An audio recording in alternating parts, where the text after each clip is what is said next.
Saturday morning Tooncast on the Heroes Podcast Network. This is our very first episode. This is a show where we watch cartoons and eat some cereal. We're your hosts, Jeremy Munkin and Danielle Yeager. This week we will be eating Frankenberry cereal. Danielle, have you ever had Frankenberry? I've never had Frankenberry. I've had one of its counterparts, the Choco Dracula thing. Oh, Count Chocula? Yes, thank you. Yeah, at Target they had Frankenberry, Boo Berry, and then Count Chocula, though I've heard that the full monster cereal menagerie involves Fruit Brute and Yummy Mummy, though I've never actually seen those on shelves. Sounds appropriate, though. Yeah. Are you excited about this? It looks very fruity. It looks like something I would have not been allowed to have as a child, so yes, I'm excited. Unfortunately, I was allowed to have it, which is why I am overweight. So the way this show is going to work is we your hosts, awkward, will present each other with a cartoon to watch, and then we will go watch it, and we will come back, and we will talk about it. This week, the first cartoon is being presented by Danielle. What do you got? Okay, so I wanted to pick a cartoon that I didn't think you had seen, that I found and liked as an adult. Okay. So I'm hoping you haven't seen it.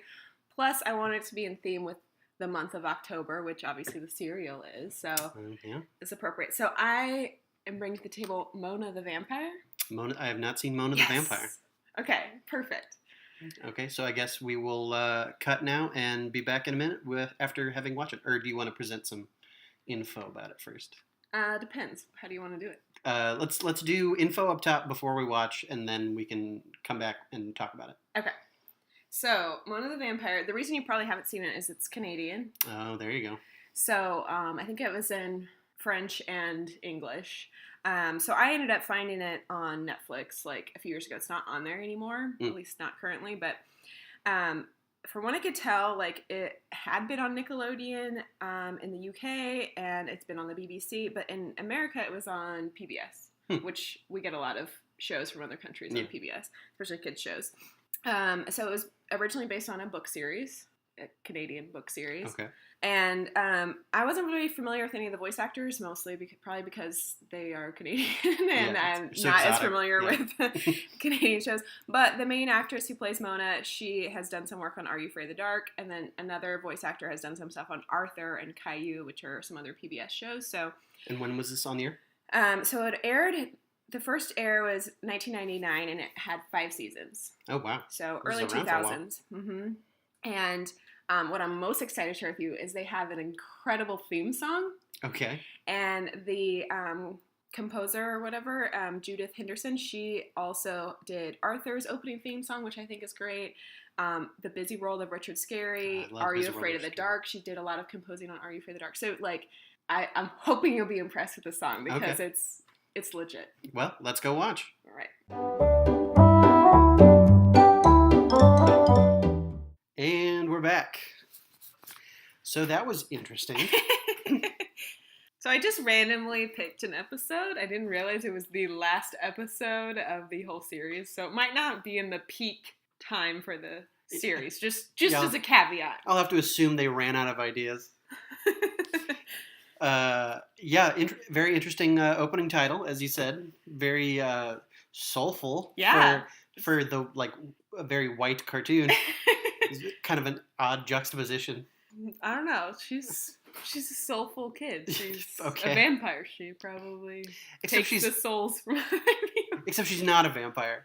That was the when you presented this as a show about Mona the Vampire, I was like, oh, it's like a vampire kid. But she's just delusional. It's like her and her 2 friends. Okay, I could have picked an episode that was more about her. Okay. And that probably would have been better. But like I said, I just randomly picked one. I should have maybe curated that a little bit better for you. Maybe.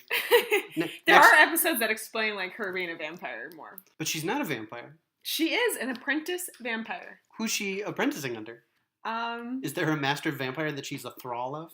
I don't think so. I think she just studies. I saw her putting in fake vampire teeth. This is all a farce. I mean, she has a big imagination, but the show makes it so it's never clear what is actually reality. Except they do. How do you know? They have weird woo lines. Yeah, but yeah, I mean those are reality woo lines. Okay, How do you know?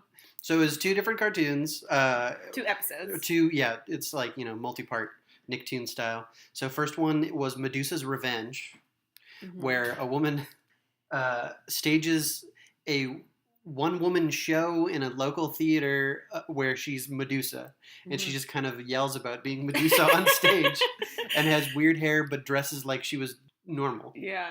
What? Quality play. Yeah. So the kids find Roman centurion armor and run up on stage and turn on the AC, and she stops. She forgets her lines, and that saves the day. It's very weird show. I like how much that kid knows about snakes, but then later he doesn't know anything about something obvious. I think he said hibernaculum about 18 times. Yeah, but like, what was it later? Oh yeah, he doesn't know about like... Oh, they have to look up that Jupiter is also a planet in the next episode? Oh, yeah. And I'm like, how do you know that much about snakes, but you don't know that Jupiter is a planet? Well, also, how does the weatherman Jupiter come up in the search results before the planet Jupiter? But that's the next episode. We're still on this one. Yeah. So there seemed to be an educational aspect of it where they were trying to teach kids about garter snakes. And how to pick them up. And how to pick them up and how to put them into boxes. Which seems like just a terrible thing to teach children. Go fondle snakes. It's a sweet show, though. Yeah. It's interesting that all of the female characters have like prostitute makeup. They have like huge rouge extreme. And like circle eyeliner. Yeah. And it's like to the last one, and it's always like her mom has green eyeliner, and Mona, when she's a vampire, I think has like purple red eyeliner. Very loud. Yeah. It's an art style that maybe hasn't been repeated. Well, it reminds me when I did my cartoon blog a couple years ago, I watched a lot of random cartoons that were from Canada, and I feel like I've seen this art style before. Okay. I'm sure it's similar to the book art that, like, since it's based on a book series, I'm sure the artwork is actually drawn from that. Yeah, probably. You could see if that was like a static image, that would probably be less jarring to see all that makeup and stuff. Plus, it's late 90s, or the book series was from the early 90s, so like, we liked a lot of bright colors. Yeah. So her hair, the Medusa hair, reminds me so much of the Cynthia doll from Rugrats. Oh yeah, totally. Because I think Cynthia even wore a yellow top like that. Because she has like brown hair and she has it rolled into weird cannolis that jut out of her head at weird angles. Yeah, Cynthia only has like 3 or 4, but Medusa has 7. How many snakes is Medusa supposed to have? I feel like that's supposed to be a set number, and it's like... I don't think so. It's just her hair. Oh, okay. So do we want to move on to the second episode? Sure. So that one was called The Fearsome Forecasts. And these actually came out in 2003, not 1999. Just to update the info. See, there's like... I think part of it is it was originally released in Canada, and then it was released in America. So there's different dates that come up when you look this up. So these are probably the original airing dates? The original airing date is 1999. Of the season premiere. Oh, of this episode was 1999? No. Oh, okay. Of the whole series. Yeah, the series ran from 1999 to 2003. Yes, that's correct. Okay, so then this episode, a weatherman named Johnny Jupiter, was it? Jonathan. Jonathan Jupiter, who had the hair of like a 60s hippie, which would be odd to see on a real life weatherman. He had like a full beard and long blonde hair, and then like constantly wore a suit. Yeah, but always whether was wearing, he was like, in the pouring rain in the in the park or on TV. Yeah, it's expensive to draw clothing. Yes, and that's another one that was an odd plot because it was like a weatherman with a 99% success rate, so he's doing very good as a weatherman, and he had a weather balloon that was his personal weather balloon that he was apparently forecasting the weather with, but apparently that was keeping him from finding love, so he had to quit being a weatherman to date this woman. No, he just was sad and was going to move away. Well, he was going to move away because he was sad. She wouldn't go out with him. Right, he was depressed. Right, because he couldn't get any. But, I mean... It's also because he's an alien / Greek god. Yeah, and the kids think he's got a spaceship, and they attack it with kites. This is all very strange. I mean, you have to believe that they're real vampire and princess and ant flea guy. I don't know what the other guy is. Well, he's Zap Man or something. Yeah, but I don't know. And she's Princess Giant. No, Princess something else. Mm. I don't remember her name. But didn't at one point he said he was going to bring his zapper? Like when they went to the Medusa play, he's like, I'll bring my zapper. Yeah, he has like a little gun thing. And it shoots people? I mean, obviously, he's a superhero. Okay. Yeah, I feel like in these 2 episodes, she didn't do anything vampire-y, and they didn't do anything superhero-y. Okay, I need to find better episode for you, and I know in the future I need to do a little bit more work in finding the right episode to present the show. Maybe this wasn't representational. Okay, yeah, her name was Princess Giant. Is it really? Lily Princess Giant Duncan and Charlie Zapman Bones. His name is Charlie Bones, that little nerd. He's the coolest. He's like a jazz musician name. Yeah. Thinking in hindsight, I should have brought an episode from like season 1 where they're like introducing you to the characters more. Yeah, this is a pro level move. My cartoon is much more basic and much more probably popular. I just, like I said, I wanted to share a cartoon that I've enjoyed that you hadn't seen. I definitely haven't seen that. That was an interesting experience. And that was in theme for Halloween month. Yeah. So I met my goals. I just should have picked a better episode. Yeah, now that you said Halloween month, I wish I had done the Beetlejuice cartoon, but I couldn't find any streams of it. But mine is the 2nd episode of Dexter's Laboratory. Oh, yes. I've been watching Dexter lately. Oh, have you? Mm-hmm. Yeah, I haven't watched it in a very long time, but my niece was over last weekend, and we watched the 1st episode, and then my brother and I both were like, well, we need to see that episode with Rasslor, which is the Macho Man Randy Savage does the voice of the character, and then I looked up, and that's the 2nd episode, so I figured we'll watch that one. Awesome. So, everyone should know about Dexter's Lab, but let's you never hear know. People are young. Deets. So Dexter's Lab premiered in 1996. It originally premiered as an Oh Yeah Cartoons short on a series of cartoons before cartoons existed. That was kind of not a spin-off of, but it was inspired by the Nicktoons on Nickelodeon. Cartoon Network started doing their own thing and not just running Jetsons and Flintstones reruns. On Nickelodeon? No, on Cartoon Network was pretty much just Turner stuff until they started doing their own content in the mid-90s. So Dexter's Lab premiered as a short on Space Ghost's cartoon. Crap, no, I can't think of the name of it. But it was a competition that Space Ghost held on Space Ghost Coast to Coast, where they had a series of cartoons, and his was the first one. So it got picked up for series, and the episode that we're going to watch is the 2nd episode ever of Dexter's Lab.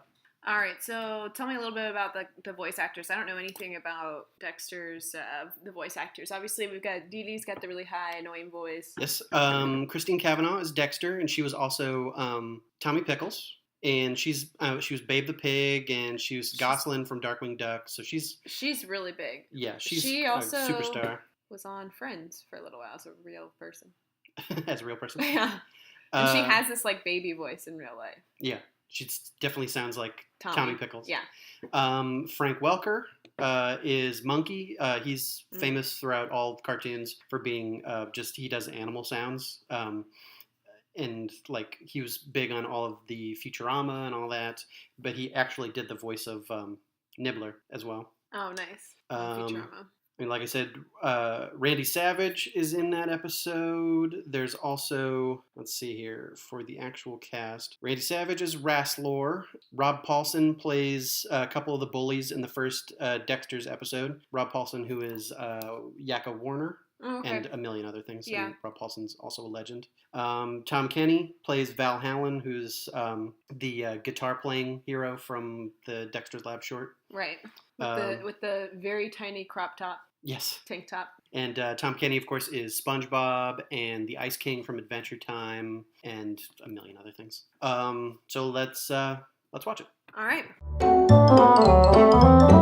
And we're back again. Woo-woo. Woo. Dexter's Lab. So this was, like you said, on Cartoon Network and that kind of thing. So this was 3-part kid episode. Yep. Same amount of time. Really quality stories, even early on. Yeah, I mean, this is the 2nd episode, and it just feels so true to form. Like, it just gets right to the core of what Dexter's Lab was about. Yeah, which I appreciate. Lots of cartoons take, like, even a season or 2 before they get good. Like, you kind of have to wait through. And also, I want to say, I think before we watched it, I said the voice actress that plays Dexter was Tommy. It's Chuck. So correction. Okay. Yeah. So it's not the girl I was thinking of.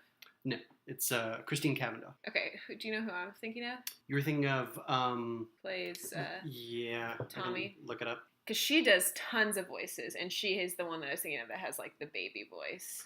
Yeah, the one that plays Chucky also has kind of a baby voice. She was on Salute Your Shorts. She played Mona. Okay. Did you ever watch that? I watched Salute Your Shorts, but I don't remember the character names off the top of my head. You were thinking of Elizabeth Daily. Okay, yeah, she was the one that was on Friends and played like Phoebe's jingle partner. Oh. No. Okay, so the first section episode. Dexter Dodgeball. Yeah, so the opening scene reminded me a lot of the movie Casper, where he like goes down into his like cave. So Dexter does the same thing. He has like this cutscene or whatever. I don't know. Like kind of like a Rube Goldberg device, but not really. More of just a conveyor belt. It reminded me of the first. Help him get ready. It reminded me of the first Austin Powers movie where he comes out of being frozen. Yeah. And he pees for a very long time. Yeah. So I really enjoyed that scene. Yeah, that one is just so perfect because it's just like classic cartoon convention. You have a kid being harassed in dodgeball by three kids. And I was thinking about this. With the three kids, there was the lanky one, the short one, and the fat one. Mm-hmm. And that's like so many other groups of three cartoon villains. Right, like the Gangrene Gang from Powerpuff Girls? The Gangrene Gang. Also the Amoeba Boys, kind of, from Powerpuff. The Beagle Boys from DuckTales. And kind of the Simpsons villains with Kearney and Jimbo and what's the other one? I mean, Nelson is sometimes. Oh, and Nelson, yeah. Yeah, I enjoyed this short because I related well to the needing a gym excuse and hating dodgeball. I also like the fact that they said crap. Yeah. Which I was like, whoa. Well, that was, I remember having my mind blown hearing crap on Ren and Stimpy, which would have been a few years before this, I think. But I feel like that show was more adult. Yeah, Ren and Stimpy was disgusting. Yeah. But yeah, it was weird to hear it, especially in the second episode of Dexter's Lab. Which is obviously for kids. Yeah. Because as Dexter progressed, it kind of got more and more kid-friendly. Like this, it feels a lot less kid-friendly because, I mean, especially as we get into the second episode, Wrestler, that was a lot of, like, 60s and 70s comic book references, which kids that watch cartoons probably weren't that into. I certainly didn't get it when I watched it originally. Yeah, oh, for sure.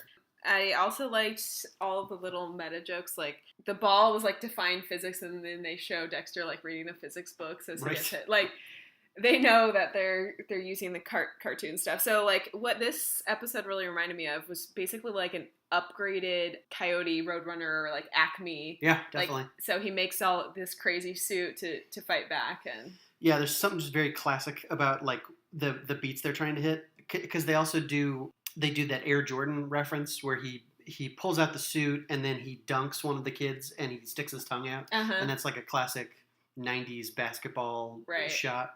And then all of the spinning, because he makes a mech suit that shoots dodgeballs to defeat his dodgeball villains. And all of the shots are very 80s anime style, so they look like Gundam, or they look like, not really Evangelion didn't do that so much, but a lot of like Voltron-y kind of things. Mm-hmm. Yeah, I like all of the like classic cartoon shots and the like the close-up on the screaming face, the spinning D to transition, the typing of the days of the week. Oh, like yeah. It's good art. It's good style. And then of course at the end of the first episode, Dee Dee defeats him even with his robot armor, because Dee Dee is what brings him back to Earth. Like Dee Dee is his check on him kind of getting out of control, which is always the perfect role for Dee Dee, is to just be that last second punchline to go, nope. Right. Yeah, I wrote my last line for my notes on this episode was Dee Dee's secret genius / superhero. And like, you know, I think she reminds me a little bit of like it reminds me of the Pinky and the Brain dynamic, where like you have this genius and this like idiot kind of following them around, but really which one is the actual genius? Which one is like keeping the crazy in check, right? And like making sure these plans to like that will like damage the world don't go through. Yeah, I hadn't thought about them. They both have the almost exact same dynamic as Pinky and the Brain, even size, relative size wise, and weird accents. Yes. Yeah, I was slash reading. high pitched voices. I was reading about that earlier. The original voice plan they had for Dexter was based on a friend of Gendy Tartakovsky, the creator, would leave him voice messages, and the voice messages were always in a fake cartoony French accent. Oh, that's awesome. So they had her start doing that, and then they also layered in Russian and German accents. So Dexter's accent is a crazy combination of cartoon French, German, and Russian accents. Oh, that's really interesting to find out, because that's like one of the things that I noted, and I've always wondered. It's like, where does he get this accent? Why does the rest of his family not have it? Yeah, I have a little theory on the third episode that I wrote down. So we'll get there. Let's get to the second episode. So that's Dial M for Monkey. Rasslore is the name of the episode, and that's a series of shorts that they did that were only tangentially related to Dexter's Lab. Mm-hmm. And there weren't a lot of cartoons that did this where they would just kind of go to a completely different set of characters, but Dexter's one of them, and they did it so well. Yeah, and this comes back time and time again. Yeah, either as Dial M for Monkey, or they also would do the Super Pals, which mm-hmm. didn't have Monkey. It just had, as we meet for the first time in this episode, Val Hallen, mm-hmm. who is a rock god, who's kind of a Thor parody. We have Major Glory, who is a combination of Superman and Captain America, and is a super douchebag. Super douche. And the Infrackable Crunk, who didn't get any real lines in this one aside from smash bad guys, but he kind of gets fleshed out later in the series. Yeah, and we get later, not in this episode, we get introduced to Lady Crunk, or whatever her name is. Lady Crunk. Is that just one episode maybe? But later in the series? Yeah. Oh, yeah. I like the one where he gets a chip stuck in his tooth, and they're constantly trying to help him. So he's basically Hulk. Yeah, he's the Incredible Hulk. We also meet a couple other weird characters. Sam R.I. And that cat one, the cat guy in the background. Oh, yeah. He comes up again. I don't remember his name, but I remember seeing him a few times. They all show up. There's that, the guy with the G necklace who can grow very large. But who's not familiar is just the group of guys that Major Glory's with at the beginning. So they were kind of throwaways. Yeah. I'm not sure who they were. So the other thing that I want to talk about with this episode was there's this theory that like Powerpuff and Dexter all are in the same world. They have similar art styles, and these characters are in both series. They are in Powerpuff. They are? And Dexter. Yes, there is a Powerpuff episode where the Powerpuff Girls are mad that these superheroes don't have any like females, and then they go and Powerpuff Girls win over all of Major Glory and Val Hallen, all this stuff, to join the like League of Superheroes or whatever. Well, I did see in the credits Craig McCracken did work on this, and he's the guy that made the Powerpuff Girls, so shared universe or just shared IP, because they both came up with it. Gendy Tartakovsky and Craig McCracken, two legends in the cartoon world who have gone on to make amazing things. Yeah, are they part of Samurai Jack? Because that's another theory of being in the same world. The Dexter's guy, Gendy Tartakovsky, went to do Samurai Jack, and I think, well, I don't want to talk out of my ass here. I'll look it up. But the whole plot is there's a villain named Rasslore who comes to Earth and challenges all of Earth's heroes to wrestle him for the fate of the Earth, which is pretty standard like Jack Kirby era plot, and a lot of the art was kind of Jack Kirby-esque too.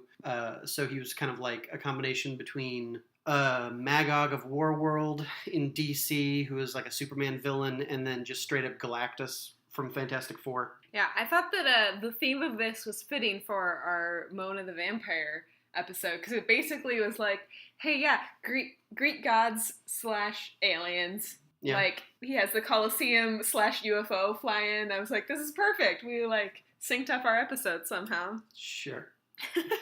All right, so Gendy Tartakovsky wanted to do Samurai Jack and Star Wars Rebels and all that. And let's see here. Craig McCracken. Because I think the theory is that Dexter and Powerpuff are happening at the same time, but they're in different cities, maybe. Because Powerpuff Girls are kind of like Batman. They're only the superheroes for their city. They're not like Superman or anything like that, where they kind of fly all over the world to save things. Oh, Craig McCracken did Foster's Home for Imaginary Friends. But then the idea is that Samurai Jack is like in the future. Okay. Just so you know. I mean, that's like the unified Pixar theory, in that it's fun to draw those lines, but I don't think the creators think that. I think it's just... I disagree. They have, or they're just lazy and they just use the same drawings, because they've taken scenes from Powerpuff Girls and Dexter's Lab and just like made them look decrepit. And Samurai Jack walks through like the city, so like you see the same ads on like billboards, but they're like torn. That's cool. From scenes. Yeah, it's really cool. You'll have to look it up. It's interesting. But yeah, I think that's more self-referential. I don't know that that's actually him thinking that like Chemical X spilled into the world and created. I don't know. All right, maybe there's some sense to it. There could relate. Maybe Star Wars Rebels takes place in the same universe. Who knows? Long time ago in a galaxy far away. I just challenge you to read some of the theories. Okay. I'll read your fanzine or whatever. Okay, but eventually it is Monkey that saves the world. Yeah, and with the power of his cuteness, which is kind of Monkey's secret weapon. He is super strong, and he can beat up giant monsters, but at the end of the day, it always seems to be the people's love for Monkey and his unwillingness to ever give up that wins the day. Yeah, he doesn't have super clear, like he has some like psychic ability too, but like it's never really clear what his abilities are. Yeah, he's kind of a MacGuffin in that he's just whatever the plot needed. needs. Yeah. I always like when he collaborates with Agent Honeydew, and she's got kind of like that Agents of S.H.I.E.L.D. And connection. They have a weird bestiality relationship. Yeah. I forgot about that. Yeah. And then the third episode... Yeah, they go on a date, don't they? Oh, yeah. They're, like, shown in bed together sometimes. Oh. It's a little creepy. The third episode is Dexter's Assistant, which is basically a Frankenstein-esque episode. Yeah, he screws off her head. I forgot. He rips out his sister's brain to replace it with a glowing brain from a deep freeze that Dexter apparently just has 9 genius brains in a freezer. I'm telling you, he's the villain of the show. He really is. She's the... Maybe Dexter is Aku. Yeah. So, it clearly shows accurate descriptions of anatomy and how our brains work. Yeah, there's just a single cord that you cut and put a new one in. Yep, and you just can screw it in with a drill. And when she got her new brain, her eyes apparently got worse because she needed glasses. Yes. Oh, and this is where my theory on the accent comes in, because she gets an accent. So apparently, just being super intelligent gives you this accent. It's the intelligence. It makes you more worldly. Yes, because you think about what's his name, Mandark. I was gonna say Malfoy, like from Harry Potter. He has a weird accent too. He's just got a nasal nerd voice. Maybe. I mean, that's just what that guy sounds like. He's also in War Games, I think it's called, the actual actor that plays Mandark, and he looks like Mandark. Like, that's just what that guy looks like. They just saw him and were like, this guy. Him, done. No acting required. I love, and there was a lot of touches in this episode of just kind of what Dexter Dodgeball was a very prototype kind of Dexter thing, where it didn't focus so much on the Dexter in his lab environment. This one was definitely one of the earliest, like, Dexter doing lab things in his lab. And they used a lot of the squish sounds with his shoes, which is something that always just charms me about Dexter's lab, where it always sounds like he's walking on damp carpet. And we see that the lab is carpeted because he uses it to statically shock her brain. Yeah. The lab is just whatever he needs it to be at the time. I mean, it goes on and on for miles. They show like parts of his lab in later episodes that are like prehistoric. It's maybe Dexter's like ancient. Maybe he's an eternal. And he's an ancient alien. Yeah, it's just your hair just stood up when you said that. Yeah, but I think this episode also proves the fact that maybe Dee Dee is actually smarter than Dexter. You know, when she gains intelligence, he put a brain in her. I know, but when he creates this intelligence that is more intelligent than him. Well, I think it's kind of emotional intelligence versus intelligence, and she has the heart and he has the brain, which is why they are such a great pair. It's right. Like so Pinky and the brain. So basically, it puts the two of them in one body. So that's what I mean. Like she becomes superior. She loses the heart though. Well, I guess she still has it a little bit. Yeah, that's what I'm saying. She becomes a perfect being in that she has the intelligence and the heart. Because even with her new super brain, she still wants to make a merry-go-round as her science project, which is a very Dee Dee move. Exactly.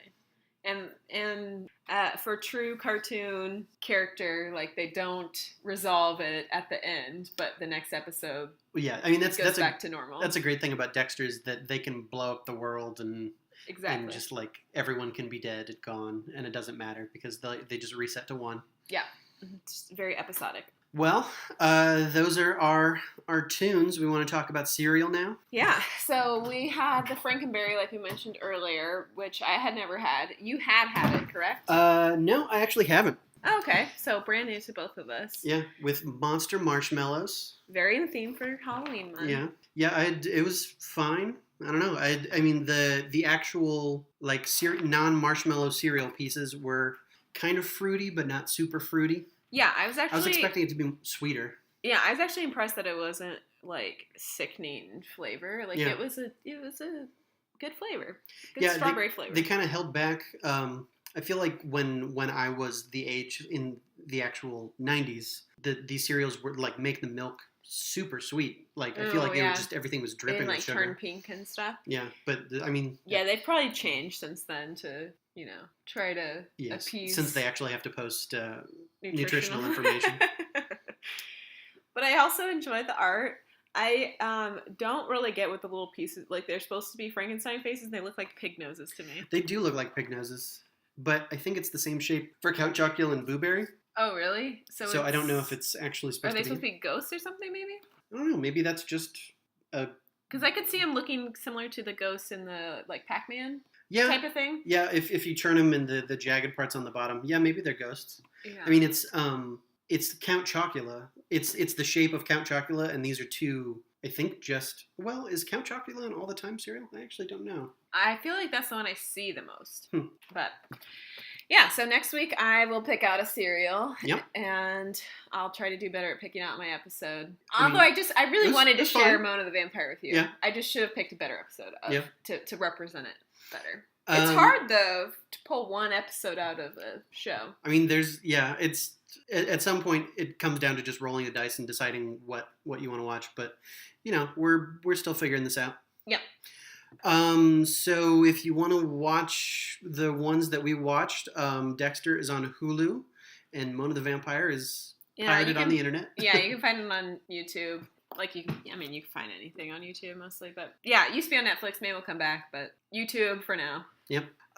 So that is episode 1. Thanks for listening. Rate, review, and subscribe, and all that stuff that people say at the end of podcasts. Yes. Leave us a 5-star review. Or, be honest, but be generous. We're doing this for free. But did you like I was going to say my Vanna White voice, except she doesn't talk. Oh, yeah. All right. So I was Danielle Yeager. You can find me on Twitter, YouTube, Facebook, that kind of thing, all under my name. Yep, I'm Jeremy Munkin. I'm on Twitter at Zen Munkin. I'm also hosting another podcast on the Heroes Podcast Network called Red Shirts and Runabouts, where we talk about Star Trek. So, thanks for joining us for Saturday morning cartoons. We need like a sign off, and enjoy your cartoons. And cereal. Yeah. We'll work on it. We'll be back. What's up? Oh yeah, we'll be right back.